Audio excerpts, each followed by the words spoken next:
عزیزان گرامی، اللہ تعالیٰ جل مجدہ الکریم نے حضرت انسان کو پیدا کر کے چھوڑ نہیں دیا، بلکہ اسے تمام ہدایات، تمام بینات سے نوازا۔ اللہ تعالیٰ جل وعلا قرآن کریم میں حضرت انسان کی حقیقت کو بیان فرما رہا ہے۔ فرمایا هل أتى على الإنسان هل أتى على الإنسان حين من الدهر لم يكن شيئا مذكورا۔ بے شک آدمی پر ایک وقت ایسا بھی گزرا کہ کہیں اس کا نام بھی نہ تھا۔ ہر انسان پر ایک وقت ایسا گزرا کہ کہیں اس کا کوئی نام ہی نہ تھا، کوئی تذکرہ تک نہیں تھا۔ اللہ تعالیٰ جل وعلا فرماتا ہے پھر ہم نے کیا کیا، انا خلقنا الانسان من نطفۃ امشاج، ہم نے نطفہ امشاج سے اس انسان کو پیدا کیا۔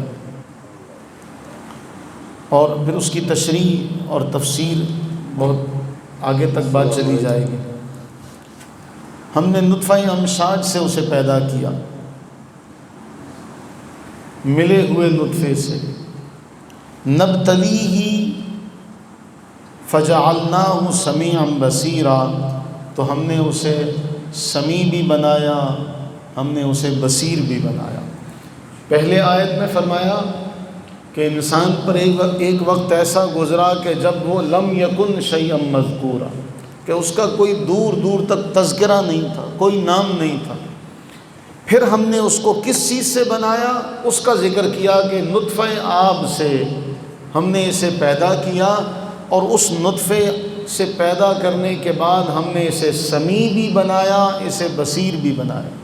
اب اس آیت کو ہی اگر دیکھا اور جان لیا جائے تو اس میں بڑی گہرائی حضرت انسان کے لیے ہے کہ میں یہ دیکھوں، ہر انسان یہ دیکھے کہ میری حیثیت کیا ہے، میری حقیقت کیا ہے، کہ اللہ تعالیٰ جل وعلا فرما رہا ہے ایک پانی سے، ایک بوند پانی سے ہم نے تمہیں پیدا کیا، تمہارا کوئی ذکر تک نہ تھا، کوئی نام و نشان تک نہ تھا۔ پیدا تمہیں کرنے کے بعد پھر ہم نے تمہیں سمیع بنایا، ہم نے تمہیں بصیر بنایا، دیکھنے والا بنایا، سننے والا بنایا، اور پھر صرف دیکھنے سننے والا بنا کر بات مکمل نہیں کی، فرمایا انا ہدیناہ السبیل، پھر ہم نے تمہیں راہ بھی دکھائی، ہم نے تمہیں ہدایت کا رستہ بھی دکھایا، ہدایت بھی دی۔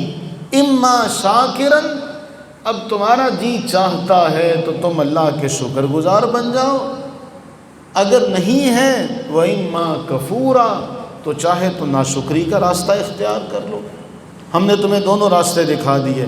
پھر اس کے بعد اللہ تعالیٰ جل وعلا یہ ارشاد فرما رہا ہے کہ اِنَّا أَعْتَدْنَا لِلْكَافِرِينَ سَلَاسِلَ، کہ یاد رکھنا ہم نے کافروں کے لیے دو باتیں بیان کرنے کے بعد کہ چاہے ہدایت کا راستہ اختیار کر لو، شکر کا راستہ اختیار کر لو، چاہے ناشکری کا راستہ اختیار کرو، لیکن جو ناشکرے ہوں گے، انکار کرنے والے ہوں گے، پھر ہم نے ان کے لیے عذاب تیار کیا ہوا ہے، زنجیریں، توق، بھڑکتی ہوئی آگ۔ تو بنیادی طور پر اس آیہ مبارکہ میں، اس سورہ مبارکہ کے آغاز میں آپ ہم سب کی حقیقت اللہ نے بیان کی کہ تم تو کچھ تھے ہی نہیں،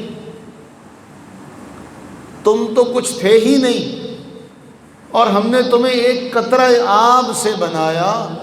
اب اس کے بعد ہم اپنی پھر اگلی آنے والی بات کو بھی دیکھیں کہ پھر اس کے بعد کل من علیہا فان، کہ پھر اس کے بعد سب کچھ فنا ہو جائے گا۔ آج ہم جیتے جاگتے ہیں، ہم یہ سمجھتے ہیں کہ ہمارے بغیر کام نہیں چل رہا، ہمارے بغیر روزگار جو ہے، زمانہ جو ہے، مجلسیں، صحبتیں، یہ سب ادھوری ہیں۔ لیکن اس زمین نے اپنے اندر کیسے کیسے خزانے، کیسے کیسے ہیرے اپنے اندر سمو لیے کہ آج ان کا کوئی ذکر بھی نہیں کرتا۔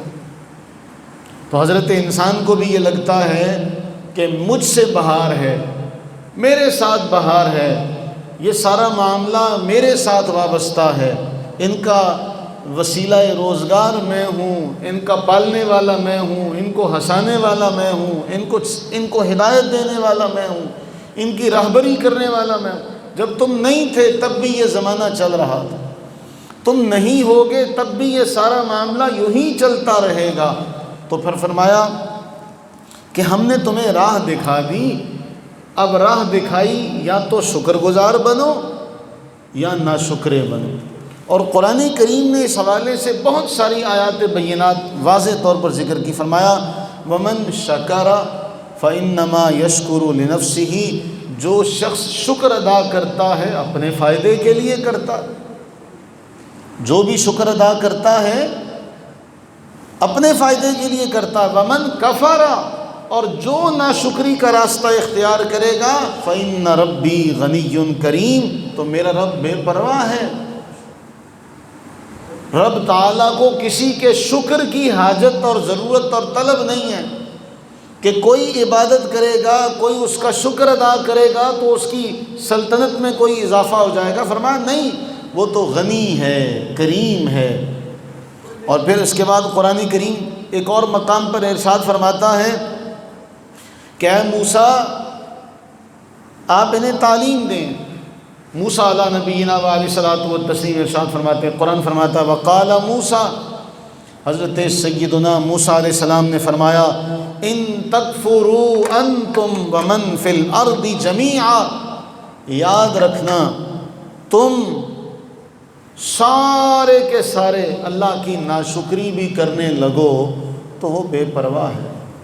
لغنی حمید، نہ اسے تمہاری حمد کی ضرورت ہے کہ تم اس کی تعریف کرو گے تو اس کی تعریف ہوگی۔ فرمایا نہیں، وہ حمد کیا ہوا ہے، بے نیاز ہے، اسے تمہارے سجدوں کی، تمہاری عبادتوں کی، تمہاری تسبیحات کی کوئی ضرورت نہیں۔ یہ نہ سمجھنا کہ ہم تسبیح کریں گے تو اللہ تعالیٰ کی سلطنت میں اضافہ ہو جائے گا۔ تو ایک بات واضح طور پر قرآن نے فرمائی لئن شکرتم، اب اگر تم شکر ادا کرو گے تو اس کا پھل کیا ملے گا۔ یہ ساری باتیں قرآن نے بیان فرمائی۔ اگر شکر ادا کرو گے تو اپنے لیے کرو گے، ناشکری کرو گے تو تمہاری اپنی ذات کے لیے اس کا معاملہ ہوگا، ہماری ذات سے اس کا کوئی لینا دینا نہیں۔ لیکن اگر شکر ادا کرو گے لَأَزِيدَنَّكُمْ، اللہ تعالیٰ جل وعلا فرما رہے ہیں میں اور اضافہ کر دوں گا، میں نعمتوں میں اور اضافہ کر دوں گا۔ لیکن اگر تم نے ناشکری کی ان عذابی لشدید، تو میرا عذاب بڑا سخت ہے، میرا عذاب بڑا سخت ہے۔ آپ قرآن اٹھائیے، قرآن کریم میں اللہ تعالیٰ جل وعلا نے ایک قوم کا ذکر کیا، قوم سبا کا۔ یہ وہی قوم ہے جن کی ہدہد خبر لایا تھا، اور ملکہ بلقیس پھر اپنے سارے لاؤ لشکر کے ساتھ آپ کی سلیمان علیہ نبینا وعلیہ السلام کی بارگاہ میں حاضر ہوئی تھی، کلمہ پڑھ کر مسلمان ہوئی تھی، ایمان لائی تھی سلیمان علیہ نبینا وعلیہ السلام پر۔ لیکن اس کے بعد اس قوم کا حال یہ ہوا کہ چلتے چلتے ایک دور آیا کہ یہ ناشکرے پن پر اتر آئی۔ اللہ تعالیٰ جل وعلا نے قرآن کریم میں یہ بات واضح طور پر فرمائی کہ میں زندوں سے مردہ، مردوں سے زندہ۔ تو کافروں سے مومن، مومنوں سے کافر، نیکوں سے بد، بدوں سے نیک، یہ اس کا سلسلہ جاری ہے جب سے انسان اس دنیا میں آیا۔ لیکن ایک ہے صحبت جس کا انسان پر بڑا اثر ہوتا، اور دوسرا ہے انسان کا خود اللہ تعالیٰ کی نافرمانی کا راستہ چن لینا۔ اللہ سے یہ بھی دعا کریں کہ اللہ تعالیٰ ہمیں صحبت اچھی عطا فرمائے۔ شیخ سعدی رحمہ اللہ نے گلستان میں لکھا، کسی دور میں ہمارے لوگ یہ حکایات پڑھا کرتے تھے، عام لوگوں کی زبان پر اداروں میں، تعلیمی اداروں میں یہ کتابیں پڑھائی جاتی تھیں۔ تو شیخ سعدی رحمہ اللہ نے لکھا کہ میں گزر رہا تھا اور گزرتے ہوئے میں نے خوشبو مجھے آئی تو میں نے اس مٹی سے پوچھا، میں نے کہا کہ مشکے یا عبیرے، تم مشک ہو، عنبر ہو، کیا ہو؟ تو وہ کہنے لگی، مٹی نے، یہ تمثیل ہے نا، ایک حکایت ہے سمجھانے کے لیے، میں نے کہا مشک ہو، عنبر ہو؟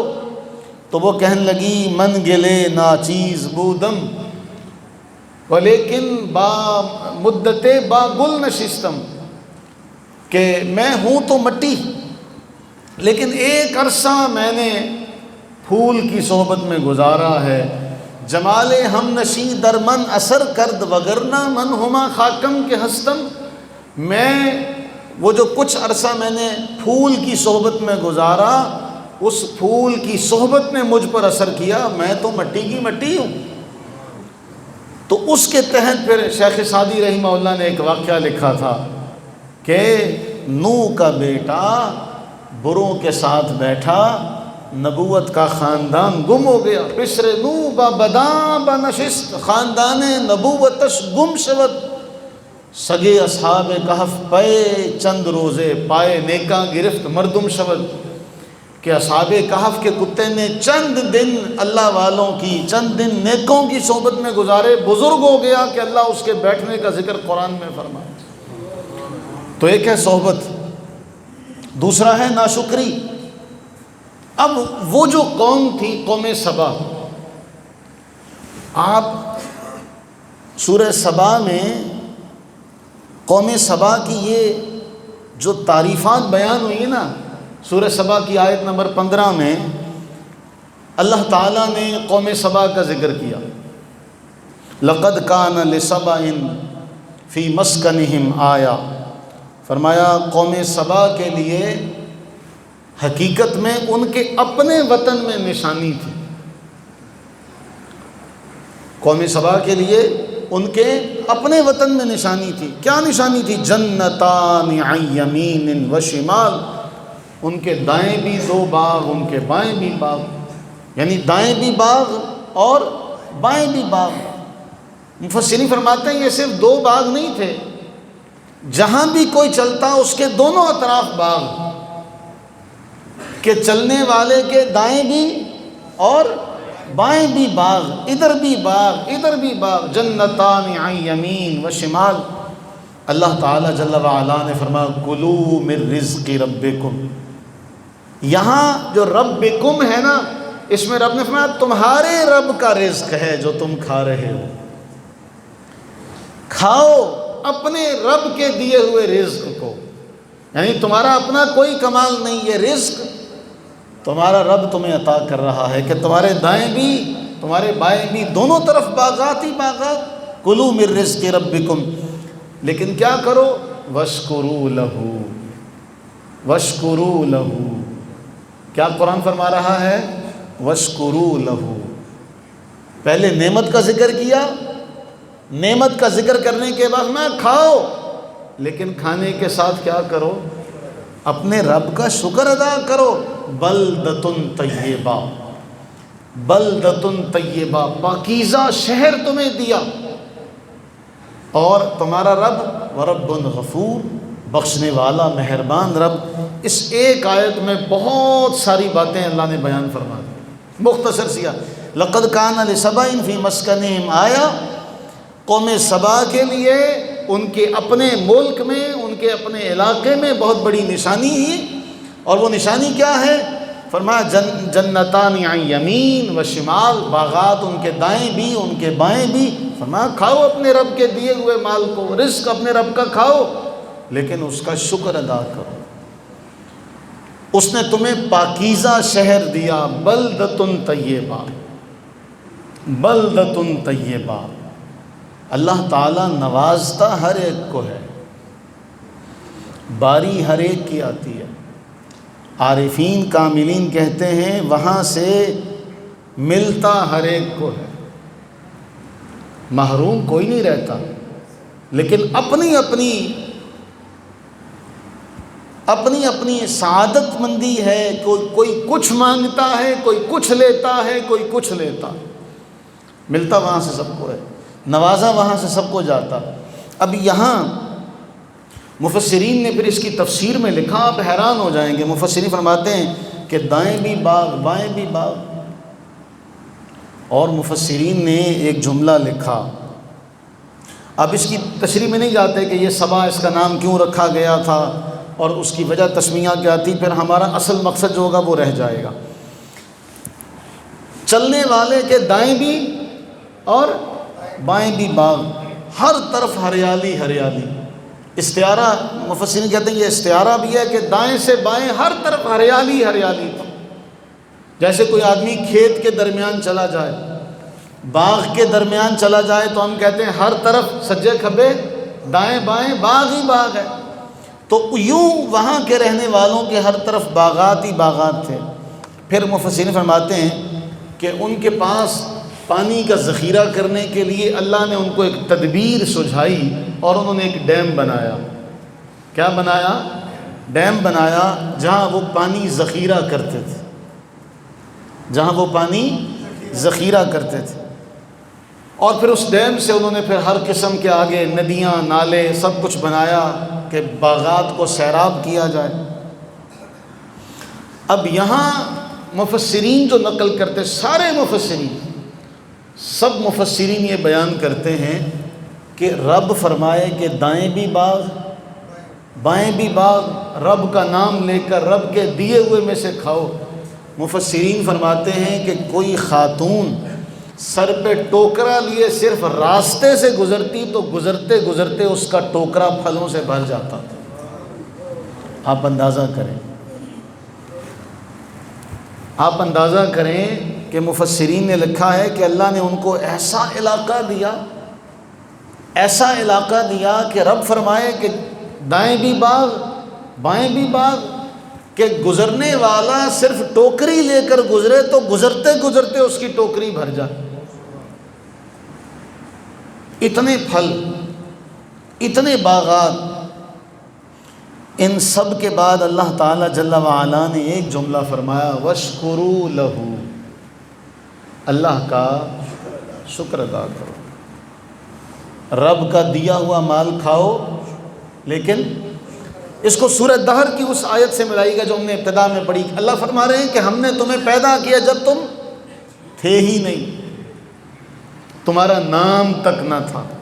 بھی دیکھیں، آپ میں سے جن کی شادیاں ہوئی ہیں ابھی اور ان کے ابھی بچے چھوٹے ہیں، تو کیا اس سے پہلے ان کا کوئی وجود تھا؟ آپ اپنی طرف دیکھیں تو آپ کے پیدا ہونے سے پہلے کوئی آپ کا وجود تھا؟ اسی طرح آپ کے ماں باپ، ان کے پیدا ہونے سے پہلے ان کا کوئی وجود نہیں تھا۔ اللہ تعالیٰ قرآن میں فرما رہا ہے وَلَمْ يَكُنْ شَيْئًا مَذْكُورًا، تمہارا تو تذکرہ تک نہیں تھا۔ ہم نے تمہیں پیدا کیا ایک قطرے سے، ایک قطرے سے پیدا کیا، پھر ہم نے تمہیں پیدا کر کے کیا کیا؟ سمیع بنایا، بصیر بنایا، پھر ہم نے تمہیں راہ دکھائی۔ اب راہ دکھانے کے بعد تمہارے اپنے ہاتھ میں ہے، چاہے تو شکر والا راستہ چنو، چاہے ناشکری والا راستہ چنو۔ یہاں اللہ تعالیٰ جل وعلا فرما رہے ہیں کہ ہم نے تمہارے دائیں بھی باغ رکھا، بائیں بھی باغ رکھا، اس قدر پھل رکھا کہ گزرنے والا گزرے اور ٹوکری لے کر گزرے تو گزرتے گزرتے اس کی ٹوکری بھر جائے۔ کام کیا کرنا ہے؟ وَاشْكُرُوا لَهُ، اللہ کا شکر ادا کر۔ کس بات پہ؟ اللہ نے تمہیں پاک شہر دیا، بلدۃ طیبہ، اللہ نے تمہیں پاک شہر دیا۔ اب جب ہم اس کی تشریح میں مفسرین کے کلمات پڑھتے ہیں تو آپ حیران ہو جائیں گے، جملہ مفسرین یہاں لکھتے ہیں کہ جس کو اللہ فرمائے بلدۃ طیبہ، پاکیزہ شہر، اللہ تعالیٰ جس شہر کو فرمائے کہ یہ پاکیزہ ہے، مفسرین نے ایسی بات لکھی کہ عام انسان، چونکہ ہم نے دیکھا نہیں اس لیے ہمیں یہ بات سمجھنا تھوڑا سا مشکل ہوگی، اللہ فرما رہا ہے بلدۃ طیبہ، طیبہ ایسا پاک، مفسرین لکھتے ہیں کہ وہاں کوئی بیماری کا نام و نشان تک نہیں، گندگی کا نام و نشان تک نہیں، بلکہ کہتے ہیں وہاں سے کوئی بیمار بھی گزر جاتا تو تندرست ہو جاتا، کوئی وہاں پہ اس قسم کا زہریلا کیڑا مکوڑا کوئی شے نہیں اس قسم کی، کیونکہ اللہ تعالیٰ جل وعلا فرما رہا بلدۃ طیبہ، بلدۃ طیبہ۔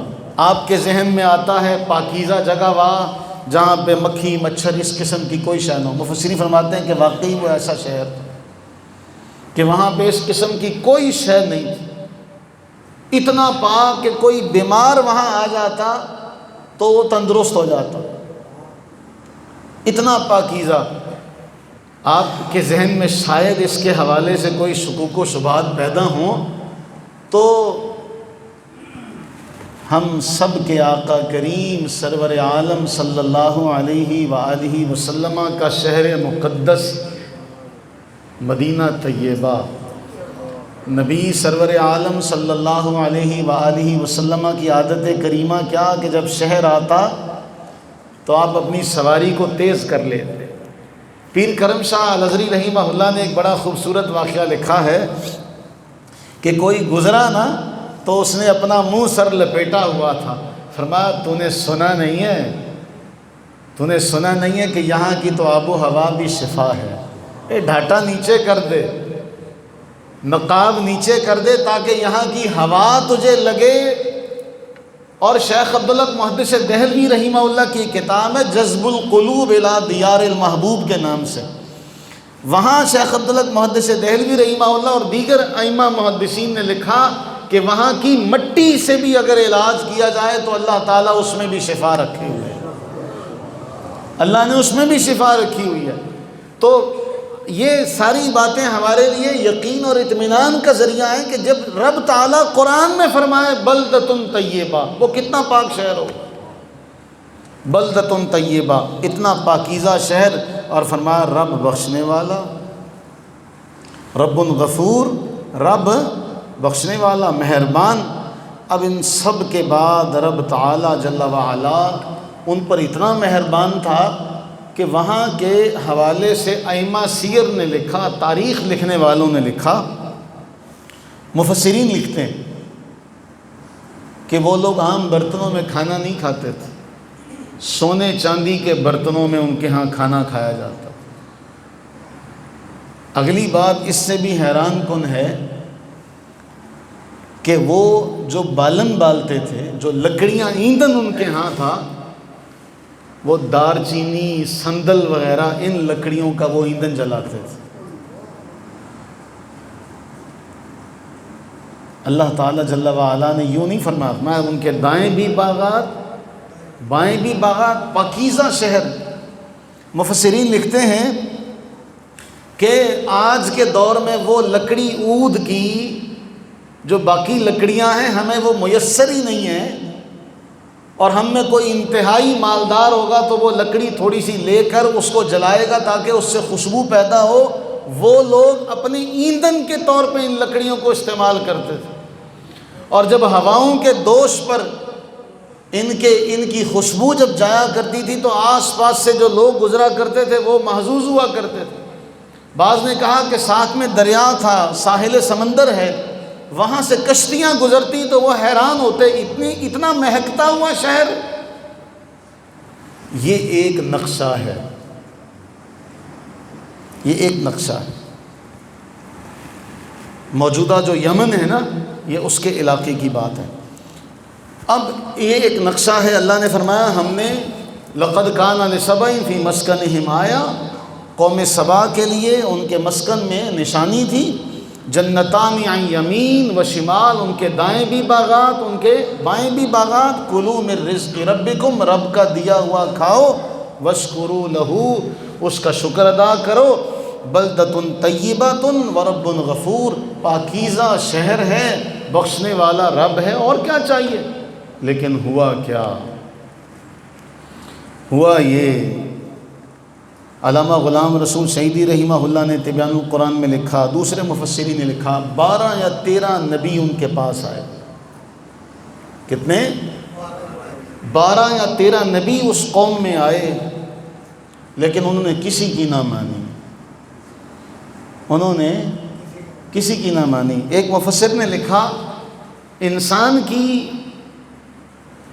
سوچ فطرت بڑی عجیب ہے، اس کو جب بہت زیادہ نعمتیں ملیں تب بھی یہ مغرور ہو جاتا، تب بھی یہ سمجھتا کہ یہ نعمتیں میرا حق ہے، یہ میں خود بنا رہا ہوں، یہ میں خود تیار کر رہا ہوں، پھر اسے اللہ تعالیٰ کی ذات سے وہ تعلق جو ہونا چاہیے تھا وہ اس کا برقرار نہیں رہتا۔ ان کے ساتھ بھی یہی ہوا۔ اللہ تعالیٰ جل وعلا فرمائے فَأَعْرَضُوا انہوں نے منہ پھیر لیا، انہوں نے منہ پھیر لیا۔ فَأَرْسَلْنَا عَلَيْهِمْ سَيْلَ الْعَرْمِ پھر ہم نے کیا کیا؟ ہم نے سیلاب چھوڑ دیا۔ وہ جو بند جس کی تقسیم انہوں نے کی ہوئی تھی، یہ ایسے ماہر کاریگر تھے کہ 1000 سال تک عرب والے ان کا نام لے لے کر دنیا والوں کو بتاتے رہے۔ یہ کوئی معمولی لوگ نہیں تھے۔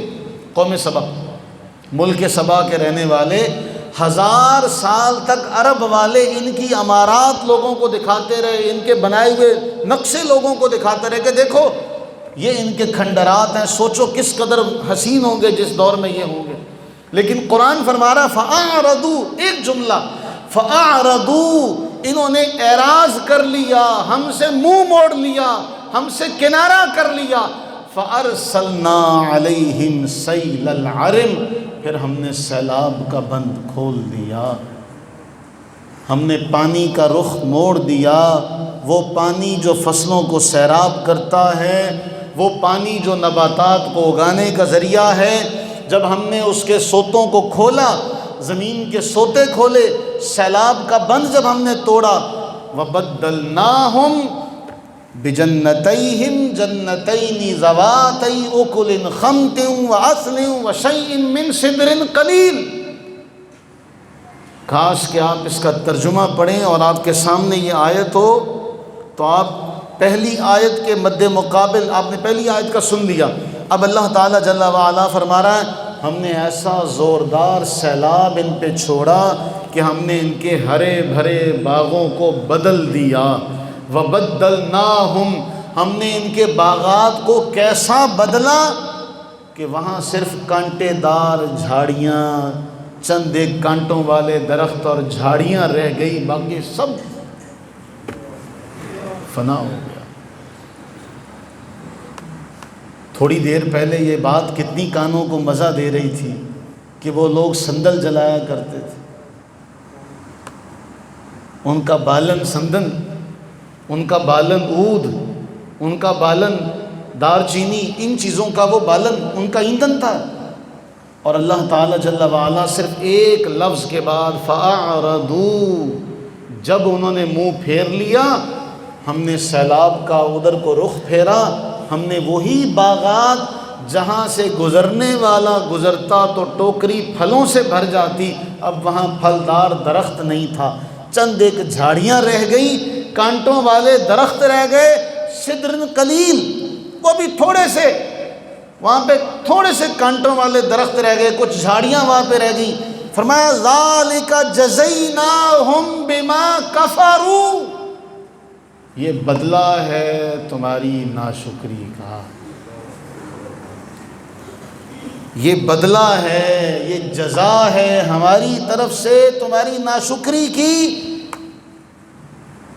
اور ناشکروں کو یہی جزا دی جاتی ہے۔ ہم بھی ان 2-3 آیات کے ضمن میں اپنا معاملہ دیکھیں کہ ہم بھی اعراض تو نہیں کرنے والوں میں شامل، اور ہم اعراض کرنے کے بعد کہیں ایسا تو نہیں کہ ہمارے ساتھ بھی وہی معاملہ ہو رہا ہے۔ آخر اللہ تعالیٰ جل وعلا نے یہ واقعہ کیوں بیان کیا؟ میری اور آپ کی سمجھ کے لیے بیان کیا کہ شکر ادا کرو، ہم سے منہ نہ موڑو۔ اگر ہم سے منہ موڑو گے فَإِنَّ لَهُ مَعِيشَةً ضَنْكَ، ہم تمہاری معیشت کو تنگ کریں گے۔ اس لیے اللہ تعالیٰ جل وعلا نے ہمیں ساری صورتحال بتا دی کہ تمہارا آغاز یہاں سے تھا کہ تم کوئی شے ہی نہ تھے، تمہیں ایک قطرہ آب سے بنایا، تمہیں سمیع بھی بنایا، بصیر بھی بنایا۔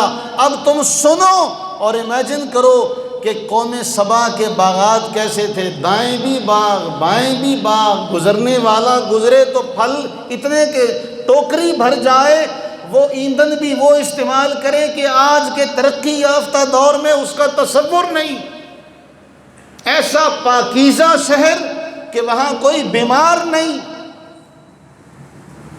فَأَعْرَضُوا، صرف ایک جملے نے کایا پلٹ دی، فرمایا ہم سے منہ موڑ لیا، ہم سے منہ موڑ لیا، ہم سے منہ موڑ لیا۔ فَأَرْسَلْنَا عَلَيْهِمْ سَيْلَ الْعَرِمِ، پھر ہم نے کیا کیا، ہم نے وہی بند ان کے اوپر چھوڑ دیا، ہم نے ان کے وہ درخت اور باغات تھے ان کو بدل دیا، وہ جھاڑیاں رہ گئیں، کانٹوں والے درخت رہ گئے، وہاں پہ گھاس پھوس رہ گیا، سب کا سب چلا گیا۔ یہ سب کا سب کیوں ہے کہ وہ ناشکرے تھے۔ آج ہمارے بچے بھی بدقسمتی سے قناعت سے خالی، شکر سے خالی، نہ ان کو قناعت کا سبق ملتا ہے نہ ان کو شکر کا سبق ملتا ہے۔ ہمارے دوست ایک سبق بتایا کہ ہمارے دوست یہ کہتے ہیں کہ ذرا سا ماحول بدلی ہوا، پہلے بابوں سے پوچھا جاتا کیا حال ہے، وہ کہتے شکر ہے، کرما سونے رب دا، اور وہ یہی جملہ اپنی زبان سے کہتے، سوائے شکر کے صبر کے ان کی زبان سے کچھ نہ نکلتا۔ آج کسی سے پوچھ لیں تو وہ یہ دونوں جملوں سے خالی ہے۔ آج کسی سے پوچھ لیں تو وہ یہ کبھی نہیں کہے گا۔ آپ اسے پوچھیں گے نا تو وہ اپنا رونا روئے گا، وہ میرے عزیز کیا خبر تجھے کہ اللہ تعالیٰ نے تجھے کس بڑے نقصان سے بچا رکھا ہے۔ اگر تو جاننے والا ہے تو اللہ نے کیوں تجھے فرمایا کہ ہم نے سمیع بنایا، بصیر بنایا۔ تو عزیزان ذی وقار، یہ سورہ سبا کی یہ 2 آیات میرے اور آپ کے ضمیر پر دستک دے رہی ہیں۔ ابھی ہم نے گزشتہ ہفتے حدیث پڑھی تھی کہ نبی صلی اللہ علیہ وآلہ وسلم نے فرمایا قحط سالی یہ نہیں ہے کہ بارشیں نہ ہوں، قحط سالی یہ ہے کہ بارشیں ہوں، زمین سے ملے کچھ نہ، زمین اگائے کچھ نہ، زمین سے تم لے کچھ نہ سکو۔ تو کیا کچھ جھلک دیکھنے کو مل نہیں رہی؟ کچھ جھلک دیکھنے کو مل نہیں رہی؟ اور آخری بات سنا کے بعد مکمل کرتا ہوں۔ ایک بہت بڑے امام تابعی وہ ایک واقعہ بیان کرتے اور وہ کہتے دیکھو اے انسان، 2 وقت تم پہ گزرے۔ پہلا وقت جب تم اپنی ماں کے شکم میں تھے، بول نہیں سکتے تھے، اپنی ماں کے شکم میں تھے، نہ بول سکتے تھے، نہ کہہ سکتے تھے، نہ مانگ سکتے تھے، نہ بتا سکتے تھے، نہ متوجہ کر سکتے تھے۔ لیکن اس رب غفور نے، رب رزاق نے، رب وہاب نے تمہیں ماں کے شکم میں ضائع ہونے دیا؟ تمہاری خوراک کا انتظام کیسے کیا کہ ناف کے ذریعے سے تمہیں پالا نہیں؟ پھر تم دنیا میں آ گئے، اب تم بول سکتے، متوجہ کر سکتے ہو، اب تم متوجہ کر سکتے ہو، رو سکتے ہو۔ پیٹ میں تو تم رو بھی نہیں سکتے، کچھ بھی نہیں کر سکتے تھے، لیکن اس نے تمہیں اس وقت بھی دیا جب تم نہ متوجہ، نہ بول سکتے، نہ حرکت کر سکتے، کچھ بھی نہیں کر سکتے تھے، وہاں اس نے تمہیں ضائع نہیں کیا۔ پھر تم دنیا میں آ گئے، اب تم متوجہ کر سکتے ہو، چل پھر سکتے ہو، لیکن ابھی تمہارا بچپن ہے، اس نے وہ ناف کے ذریعے سے جو تمہیں رزق مل رہا تھا وہ ماں کے سینے میں جاری کر دیا اور تمہیں وہاں سے رزق ملنے لگ گیا۔ اب جب تم بڑے ہو گئے، اب تم کہتے ہو مار دیں گے، مر جائیں گے، حرام کمائیں گے، ہم اگر نہیں کریں گے 2 نمبری تو ملے گا نہیں۔ تو کیا یہ رب کے رازق ہونے کا، رب کے وہاب اور جواد ہونے کے ساتھ بغاوت نہیں ہے؟ بولیے، کیا یہ اس کے رزاق و وہاب و جواد ہونے کے ساتھ بغاوت نہیں ہے کہ جب ہم کچھ بھی نہیں تھے، جب کسی کو بتا نہیں سکتے تھے سوائے ہماری ماں کے، کوئی ہمارا بولنا سمجھ نہیں سکتا تھا، باپ بھی نہیں سمجھتا، ماں کو پتا ہوتا یہ کیا کہہ رہا ہے، سوائے ماں کے اللہ نے اس وقت بھی رزق دیا۔ اب جب بولنا آ گیا تو تم خلق خدا کے ساتھ مقابلہ کرو، اس کو دھوکہ دو، اس کے ساتھ غبن کرو، اور پھر یہ تعویل دو کہ اگر یہ دھوکہ نہیں کریں گے، دو نمبری نہیں کریں گے تو کھائیں گے کہاں سے؟ تو جب تم کچھ بھی نہیں کر سکتے تھے تو کہاں سے کھاتے تھے؟ تو جو رب تمہیں اس وقت دے رہا تھا اب اس کے فرما بردار بنو، اب اس کے راستے پر چلنے والے بن جاؤ، پتہ نہیں تمہیں وہ کس قدر نواز دیں۔ اللہ تعالی ہم سب کو اپنی رحمت کا صدقہ اپنی جناب سے حلال رزق عطا فرمائے، اپنی جناب سے فراخ روزی عطا فرمائے، ہمیں اللہ تعالیٰ دھوکہ دہی سے، دو نمبری سے محفوظ و مامون فرمائے، اور ہمیں اتنا عطا کرے کہ لوگ آپ کی ہماری مثالیں دیں کہ یہ بندہ ایمانداری، امانت داری، دیانت داری میں اپنی مثال بنا، اللہ نے اسے نواز دیا، تم بھی دیانت داری اپناؤ، امانت داری اپناؤ، تمہیں بھی اللہ تعالیٰ نواز دے گا۔ اللہ تعالیٰ اپنی رحمت کا صدقہ، اپنے فضل و کرم کا صدقہ ہم سب کو